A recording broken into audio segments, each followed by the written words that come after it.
Boa noite, pessoal. Na aula de hoje, a gente vai dar continuidade a essa sequência de aulas referentes à simbologia e representação gráfica de elementos de uma instalação elétrica dentro de um projeto de edificação. O objetivo dessa última parte é falar um pouquinho sobre problemas de projeto que normalmente eu vejo quando eu estou trabalhando com alunos de instalações elétricas prediais.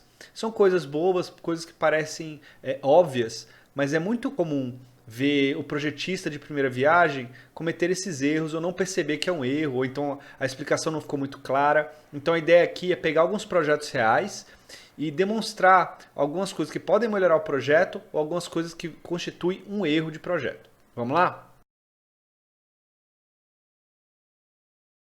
Então vamos lá. Então observa aqui. Eu estou olhando esse interruptor aqui. Segundo a legenda do autor, isso seria um interruptor simples, correto? Então, na hora que eu for fazer minhas compras de material e fazer a minha instalação do projeto em si, eu vou comprar um interruptor simples. Só que olha o que de fato tem aqui. Eu tenho uma ligação que tudo indica que é a ligação de um interruptor para ligar essa lâmpada, uma fase e um retorno, mas eu tenho esse C perdido aqui. Se você analisar com mais cuidado, o que o usuário, o desenhista provavelmente estava querendo dizer é que eu deveria ter um interruptor de duas seções aqui para poder ligar essa lâmpada C usando esse interruptor. Esse projeto aqui, como escrito, ele não funciona. Eu tive que interpretar para corrigir. Então você vai depender de alguém ali na hora entender qual era a sua intenção. E outro problema, a pessoa que pagou pelo seu projeto vai acabar comprando o item errado. Tá legal? Esse problema de representar um elemento que não é exatamente aquilo que você queria é muito recorrente. Quer ver outro exemplo? Aqui a gente tem outro exemplo, também um projeto visualmente muito agradável, tá? Mas observe o seguinte, a gente tem essa representação desse interruptor aqui, tá vendo? Vamos ver o que é esse interruptor? Então, segundo a pessoa que fez o projeto, esse interruptor aqui, né, que é meio preenchido, é um interruptor intermediário, tá? Aquele interruptor que eu vou usar para escalonar com three-ways ou com interruptores paralelos para poder ligar a lâmpada em mais de 2 pontos, né? O mesmo conjunto de lâmpadas. Então, voltando para o projeto, é isso que ele colocou aqui, correto? Então, de novo, eu vou contabilizar quantos desses interruptores eu tenho aqui, fazer a compra para executar. Só que analisando o projeto, observe o seguinte, isso aqui é um banheiro, né? Você vai precisar de um fall-away ou intermediário no banheiro. Normalmente a gente trabalha com interruptores simples, 2 seções.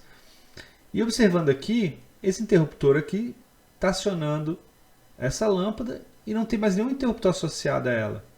Isso se repete aqui, ó. Eu tenho um interruptor que está ligando 2 lâmpadas, mas ele não é acionado em mais nenhum outro lugar. O que dá para entender aqui é que a pessoa que projetou tinha a intenção de colocar um interruptor simples para poder fazer a ligação dessas lâmpadas. Talvez por um processo de copia e cola esqueceu de alterar o que estava aqui e acabou deixando um interruptor paralelo. Isso pode causar um problema na hora de executar o projeto. Tá legal? Então, de novo, atenção com a simbologia. Dá uma checada no seu projeto, porque isso aqui não foi só um ponto, isso aí foi repetido em todo o projeto. Então, de fato, não há coerência entre o que você tentou fazer aqui e o que a legenda indica. Tá legal? E ainda nessa linha de representação, tem que estar coerente com o que você quer fazer. Então, isso aqui é um projeto, na verdade foi inclusive, por incrível que pareça, foi um projeto executado, essa casa foi construída, me foi repassado para checar algumas coisas, e assim, é um projeto que ele tem diversos problemas, ele é quase um emaranhado de símbolos jogados de forma semi-aleatória. Por quê? Vamos dar uma olhada aqui, vamos escolher um trecho, por exemplo, essa lâmpada aqui. De cara, ela me parece, eu tenho até dificuldade para ler, mas ela me parece a lâmpada do circuito 11. Né? Eu tenho essa lâmpada do circuito 11 aqui, circuito 11. Não sei qual que é a potência estimada para instalar as lâmpadas aqui. E ela é controlada pelo interruptor F. Cadê o interruptor F? Né? Se eu procurar, eu tenho aqui embaixo o K e o L, o M, N e o O. A forma que foi representada é um pouco estranha, né? Até a posição dos interruptores, eu tenho um conjunto de um total de 5 interruptores um do lado do outro. A forma de representação muito estranha, nenhum retorno passando por aqui, né? Apesar desse tanto de interruptor, para onde está indo estão indo esses dados, esses retornos. Eu vejo um retorno 1E chegando aqui, mas eu não vejo direito, ele parece ter saído daqui, mas cadê o F? Né? Eu não tenho o retorno F chegando em ponto algum, ou seja, isso aqui é um projeto que foi pago, a pessoa pagou por ele, e ele basicamente só me indica onde estão alguns pontos de iluminação, expectativa de ponto de tomada e mais nada. É um projeto em que talvez para um leigo faça muito sentido, mas de novo, as coisas simplesmente não ligam. Então muito cuidado com isso, gente. Façam as representações e sigam passo a passo. Chequem se os retornos estão chegando onde eles devem chegar, os nêutrons estão chegando onde eles devem chegar, a fase está chegando onde ela deve chegar. Tá legal? Ou você corre esse risco de entregar algo assim, e se passar por uma fiscalização vai ser muito sério.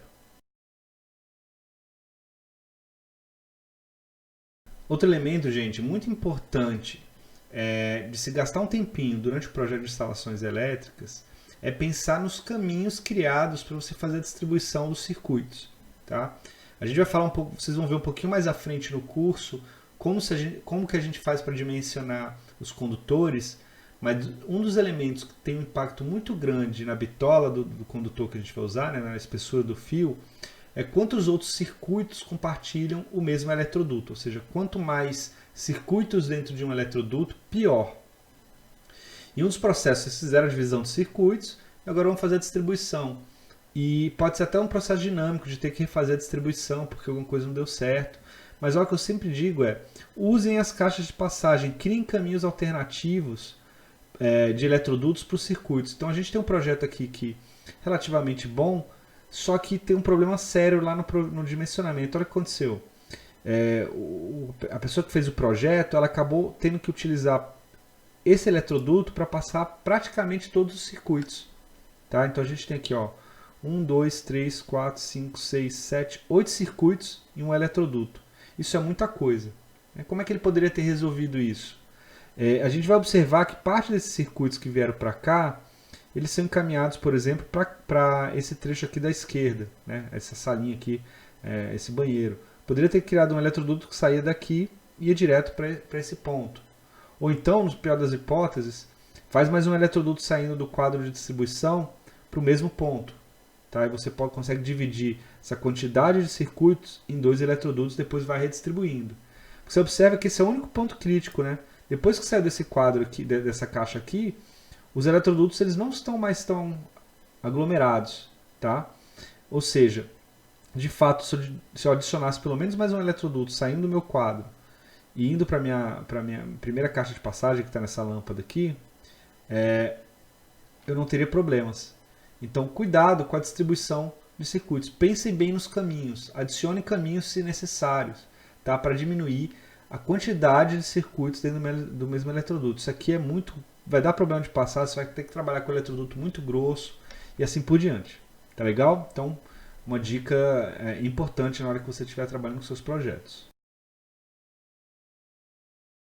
Bem, pessoal, uma dica importante quando você estiver trabalhando com projeto elétrico é lembrar que alguém vai ter que ler aquele projeto. Então, seu projeto pode estar tecnicamente perfeito, mas se não for possível realizar a leitura do projeto, ou ela for muito complicada, você vai acarretar num erro da pessoa que estiver executando aquele projeto, ou você vai ter problema na hora de checar se aquele projeto foi executado conforme planejado. Tá? E eu estou usando essa tela aqui para te dar uma noção que projetos de instalações elétricas eles nem sempre são muito bonitos, né?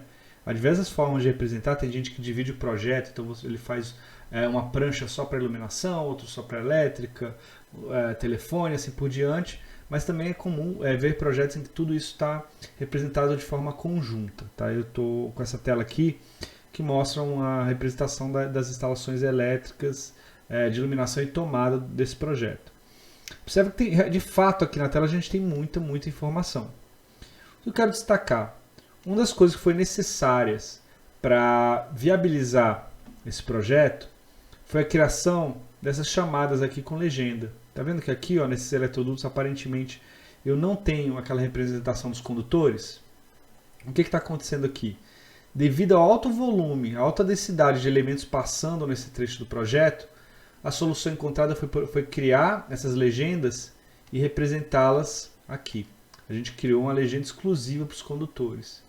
Então a pessoa que está lendo o projeto, quando encontrar aquela linha de chamada com a letra A, ele sabe que ali dentro tem o seguinte circuito, os seguintes elementos.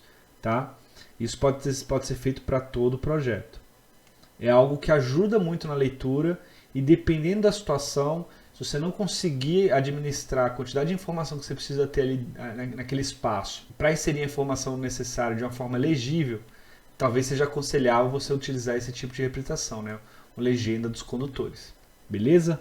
Outra orientação ainda nesse tema de facilidade de leitura, também relacionado com as linhas de chamada, é use e abuse das linhas de chamada. Muitas vezes você não vai conseguir posicionar, tem vários problemas nesse projeto aqui, mas o que eu quero chamar a atenção olha como é que está sendo posicionadas as representações dos condutores em relação ao eletroduto. Em geral, vocês têm ele formando, essas linhas formando 90 graus com o eletroduto. Aqui a gente não tem isso. Então começa a trazer estranheza, começa a ter dificuldade a entender, por exemplo, o que de fato é uma fase, o que pode ser um retorno. As escalas das linhas são completamente distintas. Então olha o tamanho dessa fase, olha o tamanho dessa fase aqui.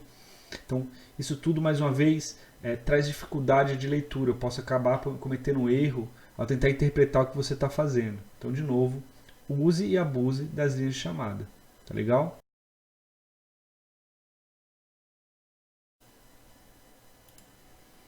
Outro exemplo que eu vou apresentar nesse projeto aqui é o seguinte, tá? São na verdade, dois problemas que é bem comum encontrar. Então vamos olhar esse projeto aqui. O que está acontecendo nesse projeto? Primeiro, eu tenho aqui um circuito 3 e o circuito 1 saindo desse quadro e vindo nessa direção aqui para a direita. Tá? Então vamos olhar o circuito 3 primeiro.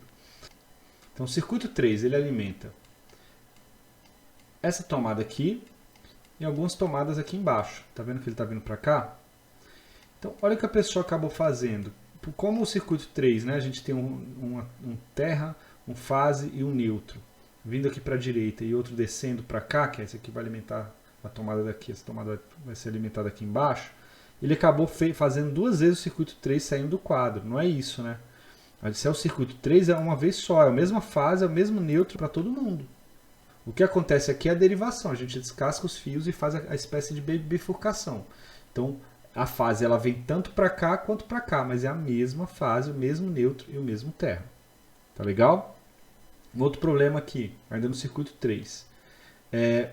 A gente tem um circuito 3, desculpa, alimentando essa tomada aqui. Mas não tem tomada para cá, olha lá. Tanto é que ele some. Né? O circuito 3 ele veio para cá e ele some dentro desse quadro. Então, chequem se os circuitos estão chegando em algum canto. Né? Nesse caso aqui, o circuito 3 ele não está indo para lugar nenhum. Ele está vindo aqui para cima, correto, está vindo aqui para baixo e a gente consegue ver a conexão com as tomadas. Tá? Então, cuidado nas representações. Primeiro, você não repete o mesmo circuito várias vezes. Né? Então, se você está fazendo derivação, ele só aparece uma vez no eletroduto, você não precisa ficar repetindo. Tá? E cuidado para não colocar o circuito em pontos em que ele não vai se conectar a nada. Outro erro bastante comum é esse aqui. Ó. O que está acontecendo aqui? A gente tem esse circuito aqui, no qual essas lâmpadas aqui são... algumas lâmpadas desculpa, essa lâmpada aqui, ela é acionada por esse interruptor e um outro interruptor que está em algum outro ponto aqui. Está aqui embaixo, está aqui para o lado de esquerdo. Tá? E eu estou andando com os retornos, eu não vou nem analisar isso. Mas qual o problema que a gente tem com essa representação? Saindo do quadro, ele já me colocou aqui um retorno. Isso não existe.